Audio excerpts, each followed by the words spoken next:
Hello everybody, I'm Gary Futcher, Programme Lead for Educating Differently at Real Ideas, and I'd like to welcome you to the first in our series of 4Cs Communities of Practice webinars. The 4Cs, creativity, culture, community and connection, are at the heart of what Real Ideas is calling its recovery curriculum thinking.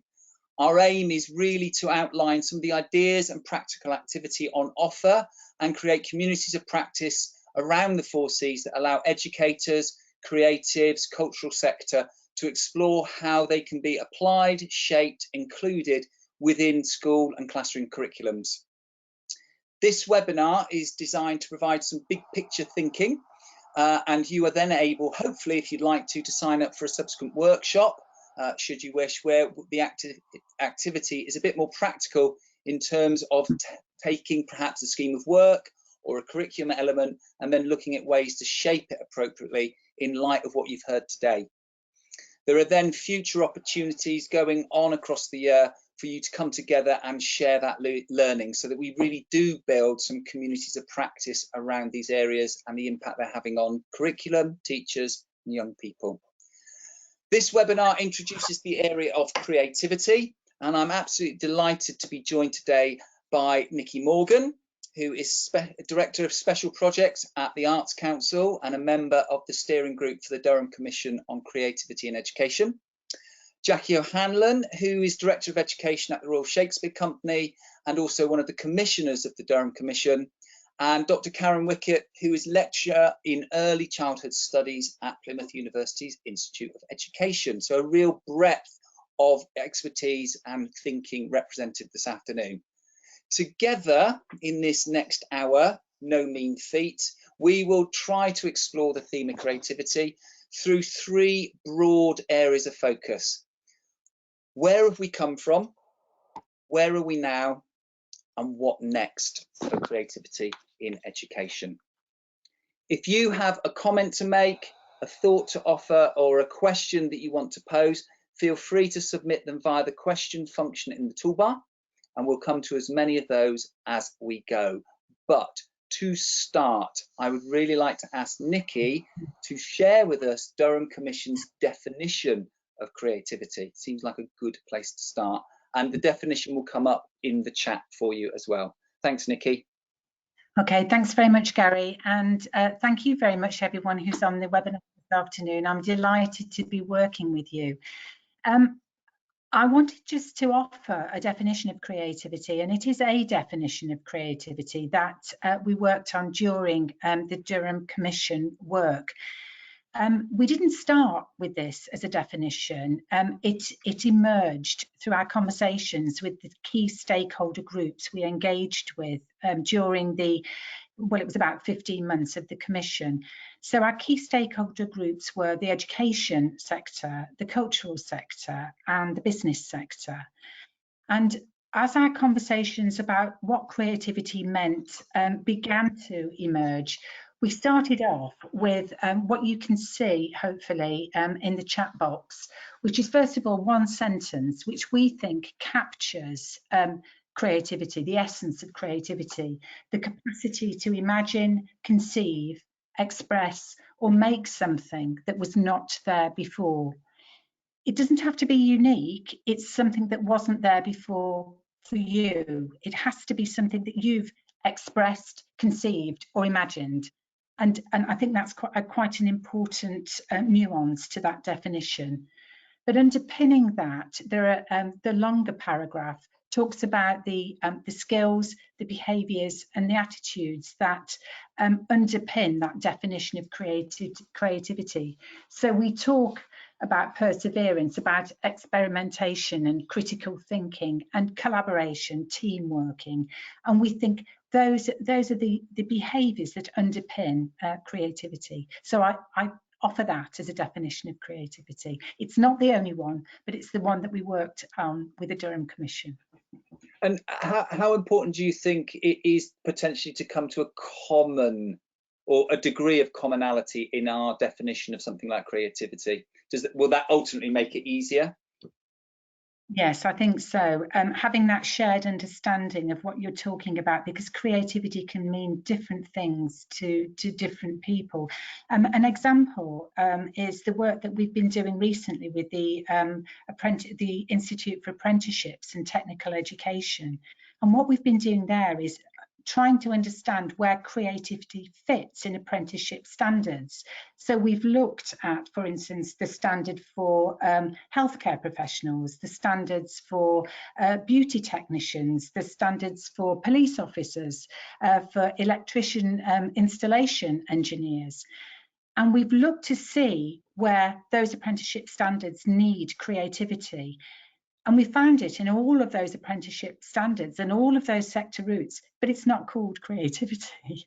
It can be called design thinking, it can be called problem solving, it can be called team working. But it is those elements that make up creativity. And I think that is a real challenge, actually, getting that shared understanding of why creativity is so important across sectors and across disciplines, and being able to articulate what we mean by creativity. Lovely, thank you, Nicky. Now, I'm going to move to Jacqui. Jacqui can only be with us for the first half of the webinar, so we're really grateful that she's made the time for us.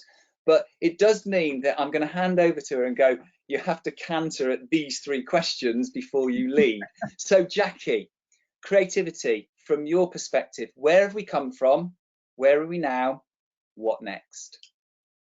Thanks, Gary, and hello everybody who's joining the webinar or watching at a later point. It's really lovely to be here and speaking to you.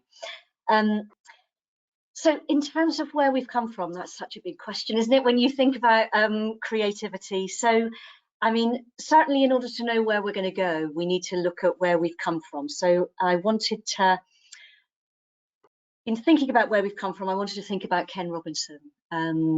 So Ken Robinson died last month, and many of you will know he was a visionary in the world of arts and creative education. And many of you again will know that 20 years ago, Ken led the National Advisory Committee on Creativity and Cultural Education, otherwise known as Nicky. And they produced the seminal All Our Futures report. So this is back in 1999. I mean, in some ways it feels like yesterday, doesn't it? But actually it's 20 years. And in that report, when you reread it, it just feels so prescient for the issues that we're still dealing with today. So I've just pulled out some of the things that still feel as though they're the things that we're still grappling with. So that report called for an education system in which the importance of creative and cultural education is explicitly recognised and provided for in school policies and government policies. Still trying to do that, and Nicky will of course talk about that in the work of Durham. But other sections of the report that really resonated with me, there's a section that talks about cultural understanding. And it says, education must enable young people to understand and respect different cultural values and traditions and the processes of cultural change and development. And in all of the tumultuous times that we are living through, that need is still there in our education systems, in our arts and cultural organisations, in our society, for that respect and understanding of cultural values and traditions. Another part of the report says, many of those who contributed to our inquiry believe that current priorities and pressures in education inhibit the creative abilities of young people and of those who teach them. There's a particular concern about the place and status of the arts and humanities. And obviously I'm speaking from the perspective of arts organisations. I'm really focused on arts and cultural learning in school and how that intersects with creativity, as well as the collaborations between schools and arts organisations. The report goes on to say, over a number of years, the balance of education, in our view, has been lost. There has been a tendency for the national debate on education to be expressed as a series of exclusive alternatives, even dichotomies. For example, as a choice between the arts or the sciences, the core curriculum or the broad curriculum, academic standards or creativity. We, the Nicky Committee, Ken Robinson, argue that these dichotomies are unhelpful, that realising the potential of young people, raising standards of achievement and motivation must include all of those elements. So it's sort of incredibly moving with the loss of Ken to read that report and all of those things that he saw, he recognised, he wrote so brilliantly and beautifully about, that we still have a job of work to do to realise. And of course, when we look at where we've come from, we've seen over that 20 years, many initiatives that have really ignited by the All Our Futures report. For example, creative partnerships. There were originally 36 agencies across the country that helped broker collaborations between schools and between artists and arts organisations. And of course, now we have the bridge network, of course, of which Rio is one. So that leads us to where are we now? Well, one of the really heartening things, and it's good to have heartening things, isn't it? One of the heartening things at the start of the last academic year, so when we were in the summer of 2019, we had the Ofsted chief, Amanda Spielman, say that student choices need to be left open for as long as possible. That one of her biggest concerns was about the binary choices that students were being presented with far too early on in their school careers. They do either arts or sciences because the timetabling doesn't allow them to do both. Now, of course, her comments were being made on the back of the impact, we can say it could be an unintended consequence of the baccalaureate. We know that the baccalaureate itself, lots of research is telling us that that has led to exacerbating the binary choice problem. There is a hierarchy of subjects. The EBAC has undoubtedly contributed to that hierarchy, but the messaging now, or the messaging back in 2019 was much more about a rebalance that was needed. It was much more about a broad and balanced curriculum rather than a narrowing of curriculum. And what it's hoped, and of course we've had lockdown and lots of traumas, but what we still hope is that going forwards, that broad and balanced messaging is what's actually going to be at the heart of the inspection systems and at the heart of schools. And it would be fair to say, I think, Jacqui, that certainly the Ofsted reports in that autumn, if you like, before we kind of hit 2020 and COVID, the direction of travel in those reports was really putting some heft behind it around broad and balance and calling schools out where that breadth and balance wasn't evident. So certainly from my perspective, there was definitely hope in that. Absolutely. I'm a primary school governor, and we had an Ofsted inspection at the end of last year, and it was really looking at all areas across the curriculum. We were all grilled on that as governors, and you know, fortunately we're able to speak well about it. But I think that what we also need to look at is the realities. Again, you know, as I said, I'm speaking really with an interest in arts and cultural learning and what capacity there is in the system to reignite broad and balanced where there might have been some neglecting those areas, because of course it's still true that there is a skepticism in schools, in some schools, not all schools, but about the value of arts subjects and arts learning. So some statistics that are just out is, you know, in terms of the teacher numbers in different discipline areas, since 2010 there's been a 13% increase in teachers of history, a 17% increase in teachers of geography. There's been a 19% reduction in the numbers of drama teachers, a 13% drop in the numbers of music teachers, a 45% drop in numbers of design and technology teachers, and overall a 23% drop across all subject areas for arts learning.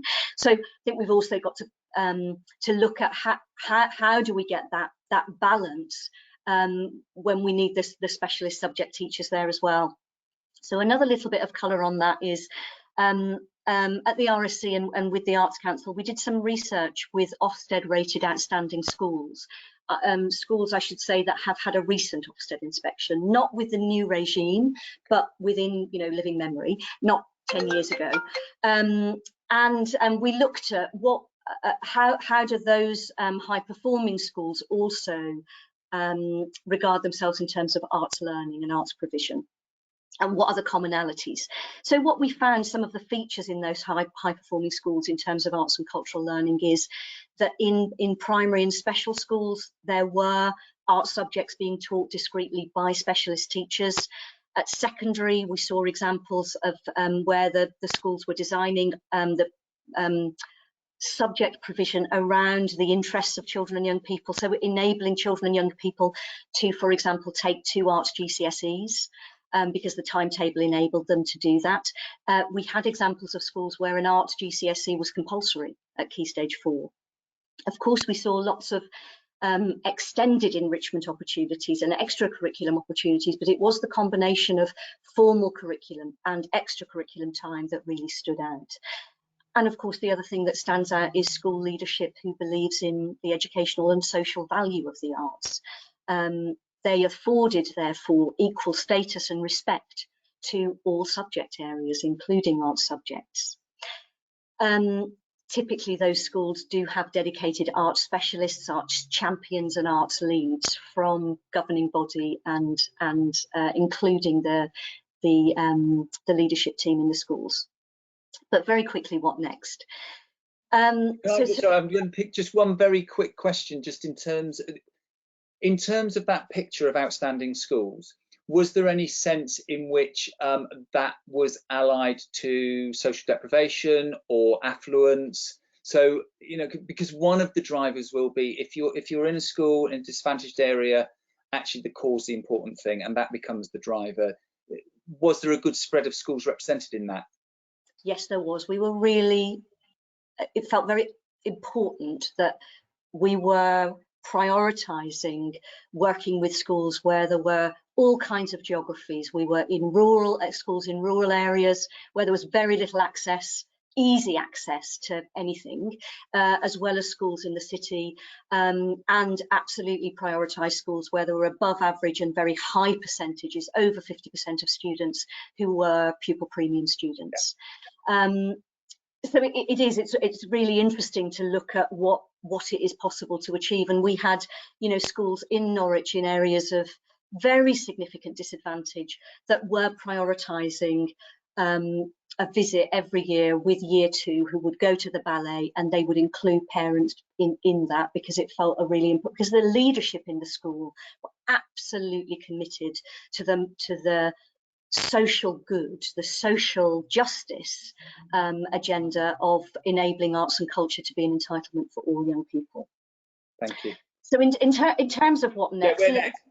Yeah, where next? Where do we go next? Well, I think you've spoken to one of the things, because there are some things that shouldn't change, and mission around social justice is one of them. From our perspective, democratising knowledge and access, democratising who makes, shapes and creates arts experience, creating learning environments in which all children can thrive and grow, ensuring every child in every school can participate in high quality arts and cultural learning that respect and reflect their lived experiences and heritage. Those are all things that mattered pre-COVID, and they all matter now going into our future. But we've been talking a lot to young people about what should define our next steps. And 3 things have come out as priorities for them. One is a desire for their schools and for arts organisations to respond with urgency and action to the Black Lives Matter movement, and a corresponding request for greater education about systemic racism, alongside more support for those experiencing microaggressions and other forms of racism. A second concern, and it does come second for the students, is worries about the impact of COVID-19 on their educational lives and their futures. And corresponding, another concern is about their mental well-being and the well-being of their peers. So from that, I feel there are 3 things that we really need to focus on. One is curriculum reform. Leading voices are calling for the decolonising of the curriculum, for a reform in the kinds of literature, history and arts experiences that the students are exposed to. that all better reflect the lived experiences and heritage of the students in our schools. The exam board Pearson has already started to make changes this academic year to its texts. Other exam boards will follow. The need for a culturally responsive curriculum is really key, as well as a culturally responsive arts and education workforce.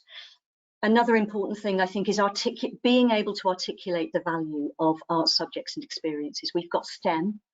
We haven't had an alternative. I'm interested that the London School of Economics, Arts Council England and the British Academy have developed a new way of articulating the purpose and value of arts, humanities and social science subjects. It's called SHAPE. The acronym, please. Yeah, the acronym is SHAPE. It stands for Social Sciences, Humanities and the Arts, for People and the Economy. That isn't that natty, but SHAPE is really good. And I suppose the simple narrative is these are subjects that shape our lives and the world we live in our society. And I hope that we will get to a place where teachers and parents and us, we all talk to our students about the shape choices that they will make, as well as the STEM subject choices that they will make. I think another really key element for us is about youth leadership. The more I talk to young people, the more I feel reassured about the future of our society and our world, but I'm also deeply impressed by their wisdom and care. And they have been very, very important for us in really setting our direction of travel. So I think we will see far more youth boards, certainly in arts organisations, and hopefully use of more youth council in shaping the direction of curriculum, and particularly of that broad and balanced curriculum. Lovely, Jacqui, thank you very much. Can I ask you, I've had one question in, just in terms of the stats you gave us earlier around the reduction in staffing. Somebody's just asked whether you've got a source for those.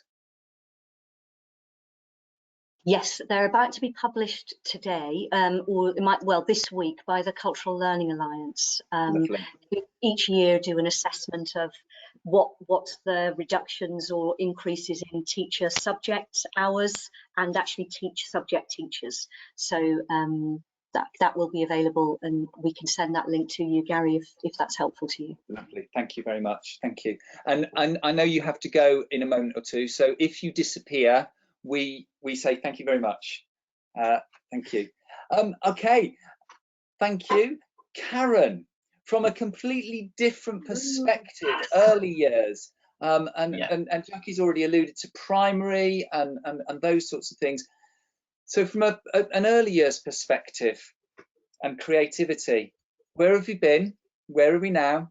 Where next? Next, right. Well, thank you very much. It's fascinating to hear your perspectives on creativity. I think let's see where have we come from. But I think if we're going to think about our environments, we've got to think about the children and the babies that are coming into our settings and our schools. And I believe very strongly that babies are born with the disposition, desperate, connected to each other, connected to ourselves, and desperately want to make sense of their worlds. So they are by nature creative. I'm not going to say, I'm a little bit anxious about saying it's innate. I trained as a nursery nurse and they just don't develop. We have to be really responsible in engaging and building those relationships and showing those, reinforcing those playful dispositions and attitudes and creative attitudes. Oh, I've said that word play as well. So play and creativity for me as an early years teacher come very, very close together. I would also like to think that, okay, you're thinking, oh, she's an early years teacher. I trained as a nursery nurse, then an early years teacher, and I worked in a Sure Start local programme as a teacher for 12 years. But I feel much of my pedagogy as a lecturer in early childhood studies is very playful and creative. And I've spent the last couple of years working with our students, trying to encourage them to create playful, creative opportunities for them in the degree. The students that I'm teaching, I suppose I ought to say, they actually are BA Early Childhood Studies, so they're an arts subject, of course, which is not being valued quite as much because it's thinking about those jobs at the end. But actually, these young people can go into many jobs, social work, it could be into police graduate schemes or teaching or anything. So they need to be creative. We need to be creating creative environments for them to thrive and then go and create their identity as a professional. So creativity, playful, I think go hand in hand. And my like you, Nicky, my research, I have been researching creativity because, well, this crosses over with both of your comments. Is when I was a Sure Start local programme teacher, we had a resident artist for 5 years. Mm-hmm. And as soon as the leadership team went, all that work went. Mm-hmm. And so I am consistently, as you were saying, Jacqui, persistently trying to work out what it is about leadership teams and how we can make sure this is sustainable in the future, so it carries on, it doesn't just fall away. My research when I was exploring this was one of the problems is there isn't a shared definition of creativity. So we need to really think about what it is to be creative, what it looks like, how we define it, and we need to be modelling that as well with the children and the parents and the early years practitioners. And I think this is really, for me, it's really important that we have a shared philosophy when we're working arts and cultural organisations, because I'm also a trustee of an arts organisation representing early years. So it's really important that we have a shared philosophy, shared vision, shared definition of creativity. So that takes time. So we need time to give us time to create that. And then looking at my early years career, going back to the curriculum, when the early years foundation or curriculum guidance for the foundation stage came out in 2000, we had created this. Very mean. We had creative development. That was one of the areas of early learning, And so that was a feature of the curriculum guidance. And then in 2007, we had the early years foundation stage. Again, creative development was there. But then the purpose of the early years foundation stage were the 5 outcomes of the Every Child Matters. But then, of course, in 2012, with a change in government and a change in ideology, the purpose of the Early Years Foundation was to ensure children were school ready.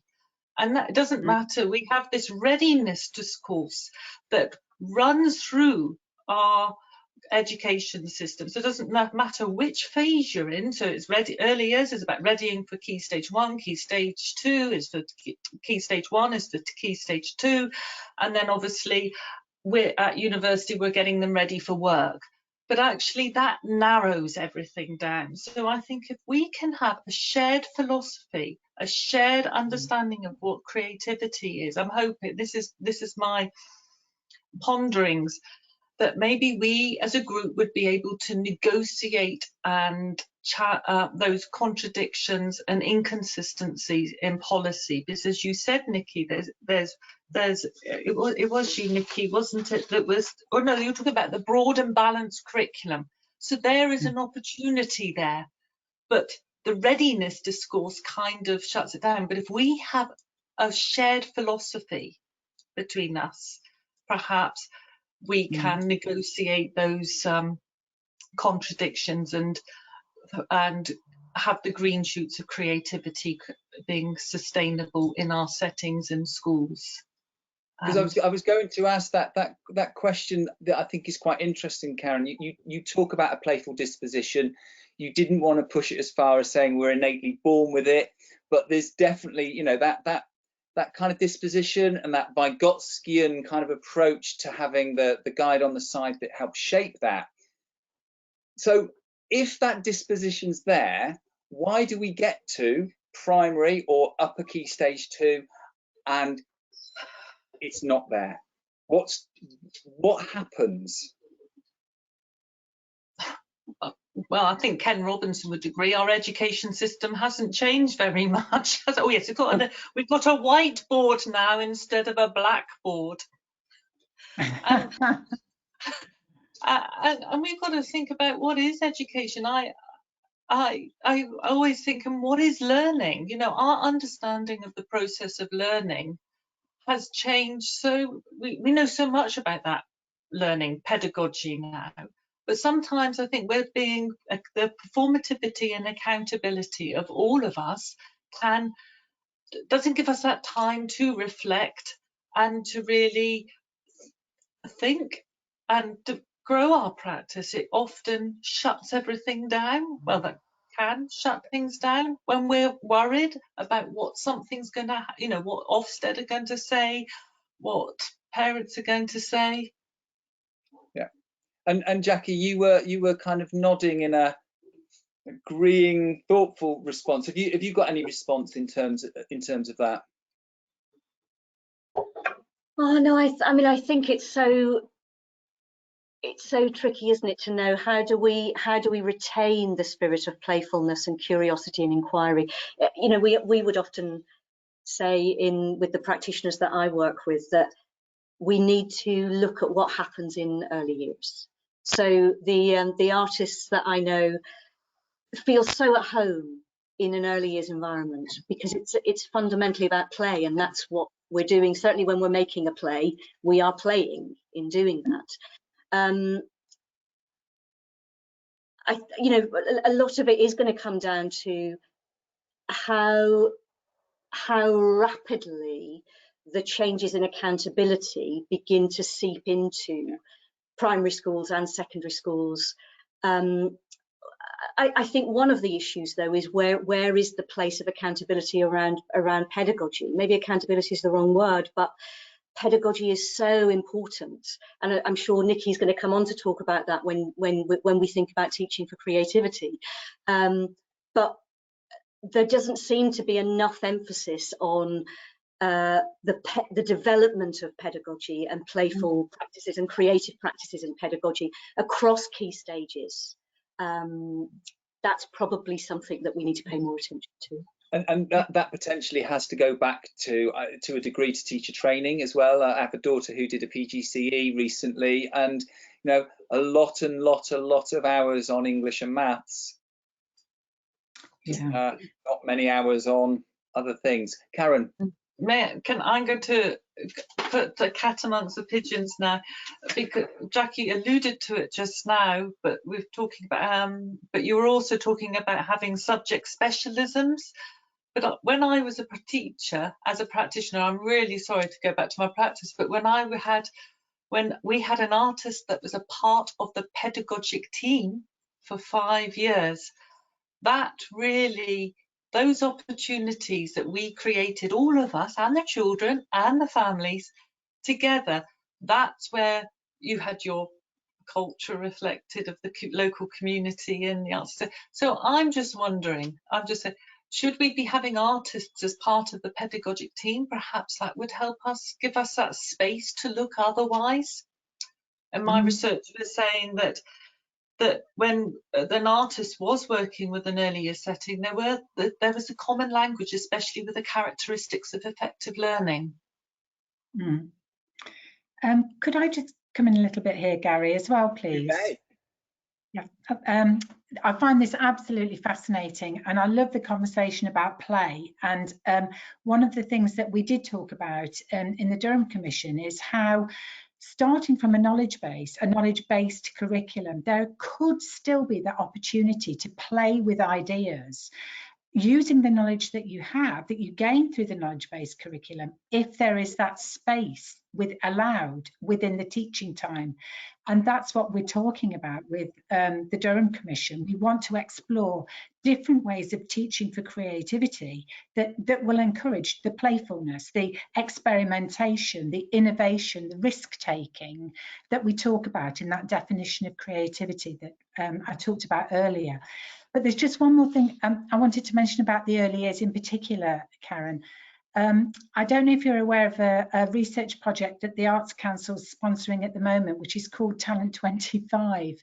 And it's tracking through the engagement of children from birth through to the age of 25 years, and to understand what is the impact of participation in arts and cultural activity. And we've started working with babies, with newborn babies, and that curiosity, I believe, is innate.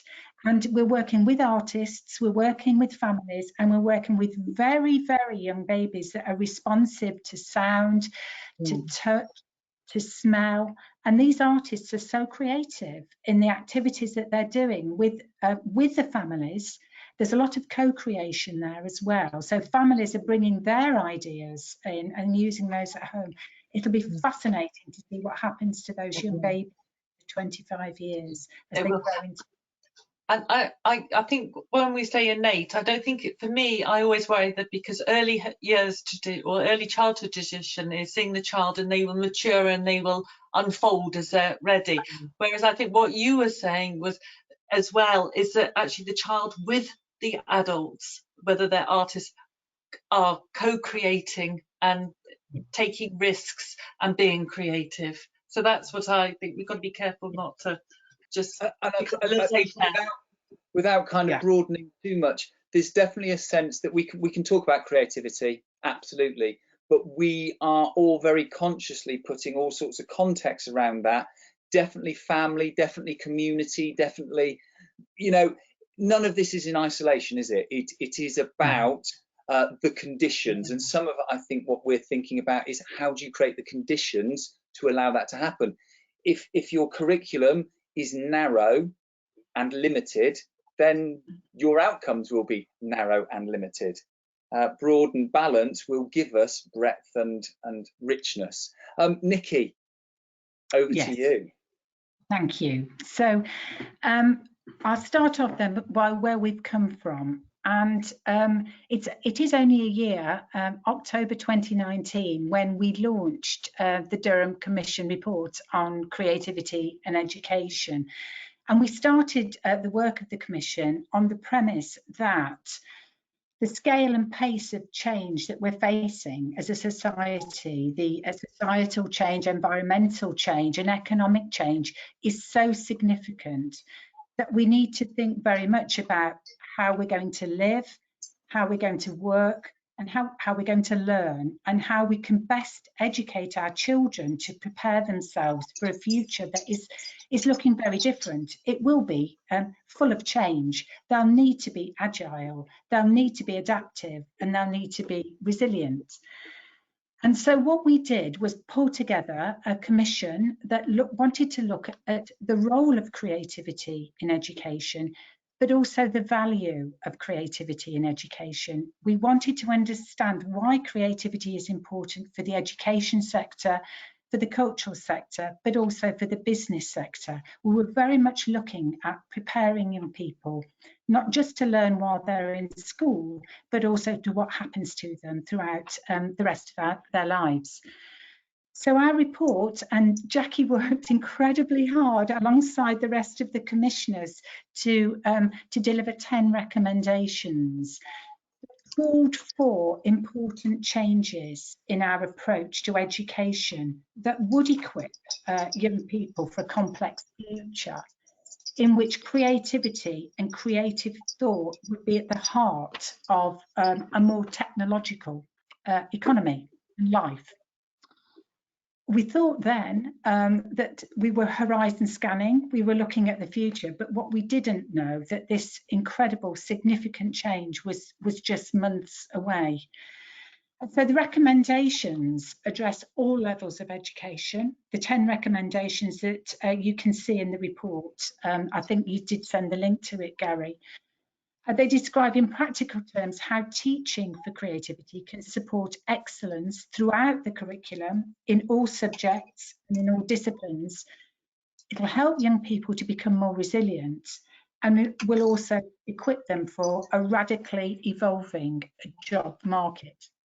So that's where we were, that's where we've come from. But where are we now? I think that the impact of COVID-19 on young people and on the education system in particular has made us more convinced about the importance and the validity of those original 10 recommendations. I think what COVID-19 has done has amplified existing problems as well as drawing out some strengths. It spread, the pandemic has spread along social fault lines within our society, and it's increased inequalities. But it's also revealed a shared desire for change, and that sharing that you talked about, Karen, I think is really important here. I think what COVID-19 has also done is driven up the use of digital technologies, but it's also shown up the inequity in access to digital technologies too. I think it's raised the value of digital skills that encourage both autonomy and collaboration. Whole sections of the economy, of the retail economy, have just moved online. We don't go to shops anymore. And many low-skilled jobs in retail and hospitality are disappearing and probably will continue to disappear in the near future. I think COVID-19 has shut down public spaces, and that in itself has shown how important creativity and the arts are for the social and the economic life of our community, as well as to us as individuals, our own individual creativity and our own mental well-being. But I think fundamentally it's made us question what school is for. I don't think we can say now that it's only about passing exams and preparing people for qualifications.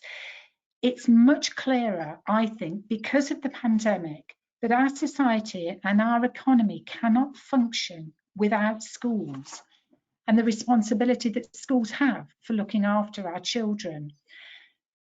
They provide an environment in which young people learn about themselves, about their communities, about their peers.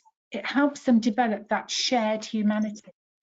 It helps them to solve world problems as well. They will learn facts when they're in school, but they're also learning how to live. And that's why I think creativity is so important. So I think COVID-19, where we are now, has brought about a disruption which young people must be ready to navigate. And we can't wind the clock back. I think we're going to be living and working in unusual ways for some years to come. So the world's changed and education must change too. And that is my argument with the Durham Commission for Creativity, that creativity is even more important than it has been in the past. So where are we now? It has paused, the pandemic has paused the delivery of every one of the 10 recommendations. But for my what's next couple of minutes, I just wanted to talk about 2 recommendations in particular that I think have relevance to the webinar today. What we're going to do first is to establish the Creativity Exchange, which is an online community platform, a web-based platform, which will bring together school leaders, teachers, those working with the schools, those interacting with schools, to learn from one another about pedagogy and practice in teaching for creativity. And as I said earlier, it's about teaching for creativity across the curriculum and across disciplines. So the Creativity Exchange will launch at the end of November 2020. There'll be events, there'll be seminars like this one, webinars like this one, there'll be talks, there'll be resources, there'll be blogs, and there'll be case studies of how schools are embedding teaching for creativity within their curriculum, within their pedagogy, and within their practice. So that's the first thing. The second thing I want to talk about is a national network called the Creativity Collaboratives. Early in 2021, the Arts Council will be launching we hope we will be launching a programme that will encourage schools to work together to explore and test approaches to teaching for creativity. So we'll be working in different geographies, rural settings, urban settings.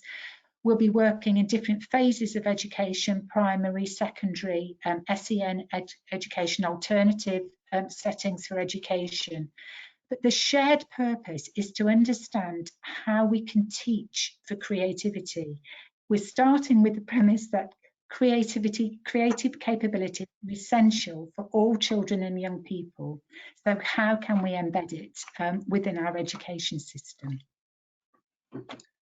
Wow, Vicky, thank you so much. That's really really powerful. And I think for me, what's key is, yes, the Durham Commission last November, there was a real moment, but it's actually the importance that COVID has reinforced the real place for that as well. And I think one of the questions I've had in is a little bit around, it's about knowledge versus skills, and it's about I think trying to explain a little bit more that notion that you had about dispositions and character traits. So schools, I think, particularly secondary at the moment, there's a real drive about knowledge, because the Ofsted report talks about knowledge. It talks about knowing and remembering more so that you can pass the exam, so that you can move on. Where's the place for skills? And is creativity a skill, so that we have to explicitly teach it? Or can we not bother? Can we just focus on knowledge and crack on? No, we can focus on knowledge. And I have to say here that I'm not a teacher, so if I don't use the exact vocabulary, please excuse me. But we did have plenty of teachers talking to us as we worked through the evidence gathering for the commission. What we're saying is we have no argument with the knowledge-based curriculum, that you need a certain amount of knowledge, but you also need behaviours and attitudes that allow you to experiment, to play, to take risks, to innovate, to fail, and accept failure, but try again, resilience. So you do need knowledge and you do need a certain amount of skills, but you also need the confidence to try different things. And that's what I believe is missing from the current knowledge-based curriculum, that there isn't that space.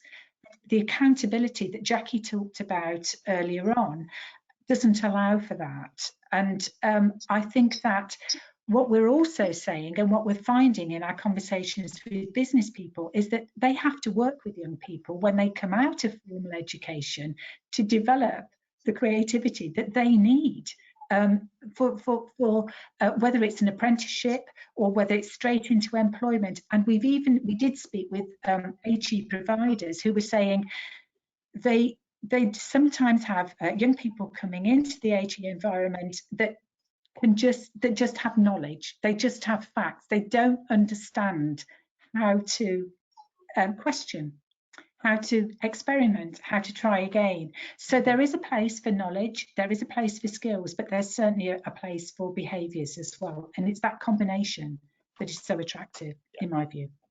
Thank you. Karen. Yeah, it's good to see you. Oh, I am unmuted. I just also think, if I think of creativity as a quality of human thinking, I think that perhaps you may have this knowledge that you've learned at school, and if you see it as it's a piece of knowledge, but to be able to translate that to other contexts, I think you need creativity for that. So it's very hard to measure. It's easier perhaps to measure your facts and your kings and queens and dates and things like that, but it's harder to look at the creativity quality of human thinking, when that's why, instead of thinking of school as an end product, we've got to be thinking about, and this is what the early years foundations stage did with the characteristics of effective learning, was looking at how children were learning. Yes. And I think if we look at that how instead of the what, maybe there needs to be a balance. How do children make those links, or how do they learn that knowledge or those skills? Because I think we have to think of them as three different things, as skills, knowledge, and dispositions. The how. And it's I absolutely agree with that, Karen. And it's going back to that point about what's school for? What is the purpose of school? And if it is to prepare young people to lead fulfilling lives, rewarding lives, then it is about making sure that they do have that mixture, that combination of knowledge and disposition that you talk about. We talk about capabilities, creative capabilities within the Durham Commission report, which I think wraps up the skills and the behaviours and the knowledge in a way. Yeah, thank you. A quick question for you, Nicky. Will the creative collaborations include working with children in alternative education with enablers? So I think just thinking about the creative collaboratives, a place for alternative education in those collaboratives. Yeah, what we see with the creativity collaboratives is that we will have a lead school that will work with a network of schools that will be in different settings and potentially different phases of education. So we want to explore where teaching for creativity can fit in the widest variety of settings. We're looking for a 3-year pilot, and so we won't know the answers immediately, but we want them to develop and emerge as the pilot goes through its 3-year phase. So it'll grow. It'll be an organic programme. It will be a funded programme, and at the moment we have confirmed funding for 8 or 9 networks of schools, but obviously we're working to see if we can encourage more funding so that we can have a wider network. But with that network of schools, we want to, as I said, we want that geographic mix as well as phase of education mix, and alternative settings will be part of that. Yes. Thank you. And I think it's judging by where that came from, it's clarifying that bit around when we talk about schools or when we talk about education settings. It's kind of that thinking, really. Okay, another question for you both. I like this question. This is lovely. What's the best creative moment you've witnessed? Oh gosh. Can I? Go on, Nicky. About a week to think about it. Oh yeah. I go on, Nicky. Oh gosh, yeah. Well, one of the most creative moments that I saw was. Oh, go on, then you do yours first, and then I'll do mine. Yeah. Are you sure? It was just a lovely interaction with an early years leader, manager, and a toddler. And it was a piece of film that her mum took, and there was a lovely treasure basket, so a basket full of open-ended resources. Now, one of these resources was a mug stand, okay, and it had a circular bottom, and the child had put lots of animals in lots of different pots.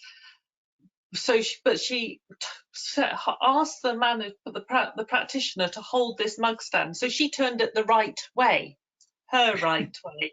But the little girl turned it around the right way for her, but she needed that adult to hold this up so it could stand, because then she put the elephant and hung the elephant on this round, her top of the mug stand, so he was inside an object as well. I just thought that was lovely, and it was a real, the practitioner had to be open to realizing that she wasn't quite doing it the right way for that child. The child was being playful, was thinking through these ideas, solved this problem about where this elephant was going to go, and connected with that practitioner and communicated what she wanted. I thought it was a wonderful little story. Sorry, a wonderful moment. Thank you, Karen. Well, Nicky, you've had some thinking time. Mine's a very, it's similar in that it's early years again, but this was a session that in the Talent 25 where there were babies and toddlers with their families, their family members, and the artist was encouraging some painting, and so there were lots of pots of paint, and there was paper for the toddlers, brushes. And what a toddler did was look at all the different sorts of paint, put her fingers in the paint, and then painted the artist, put the paint on the artist rather than on the paper, which I thought was extraordinary, that she would do that. But I also saw a baby that wasn't engaged in the painting pick up a feather, because feathers were being used for being glued, and the baby crawled towards another baby and touched the baby with the feather, and the other baby was responding with the feather, which I find quite extraordinary. So I'm both early years ones, I'm afraid this time, but yeah. I think that reinforces the point.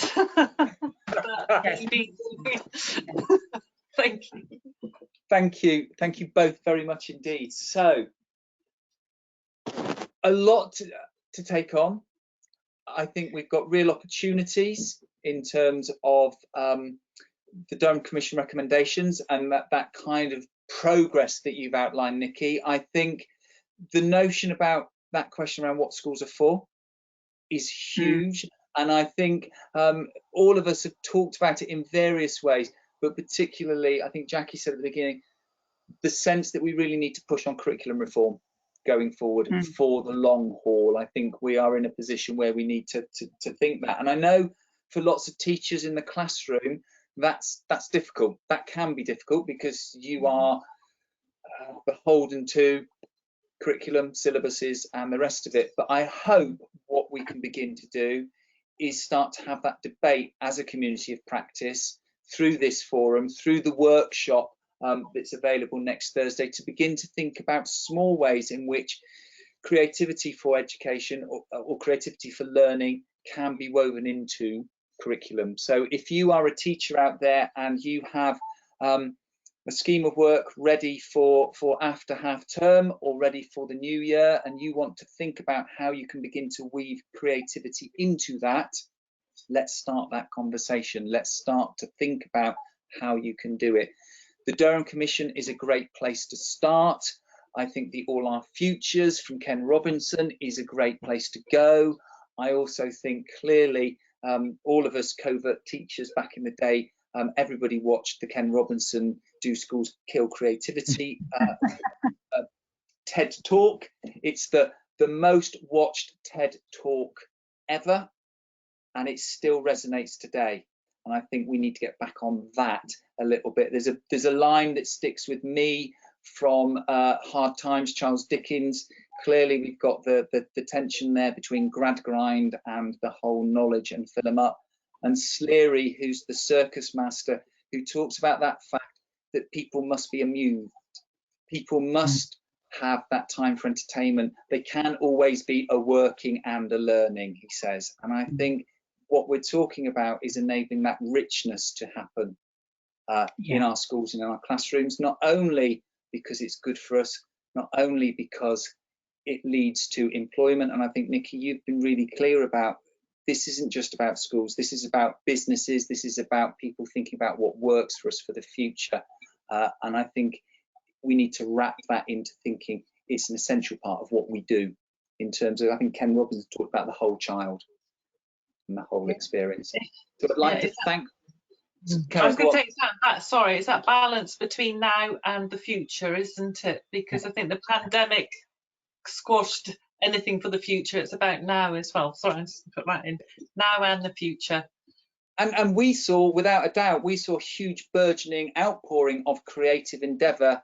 Arts and creativity in lockdown was a huge part of how people felt about their well-being, their place, their world. Thank you to all of you. Thank you to you two and Jacqui in her absence.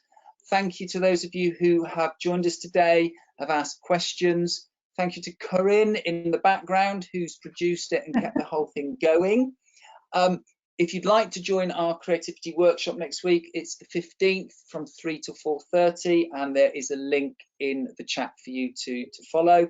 And finally, just a plug, by signing up today, you are all free Real Ideas members. And what that means is you can keep up to date with what we're doing at Real Ideas. We've got this webinar today. There's a further one on culture. There's a further one on community. There's a further one on connection, all coming over the next 4 or 5 months. So get involved, get engaged, and let's really shape curriculum and delivery for everyone going forward. Thank you both very much. Thank you very much, and goodbye. Thank you. Bye-bye. Thank you. Bye. Bye-bye.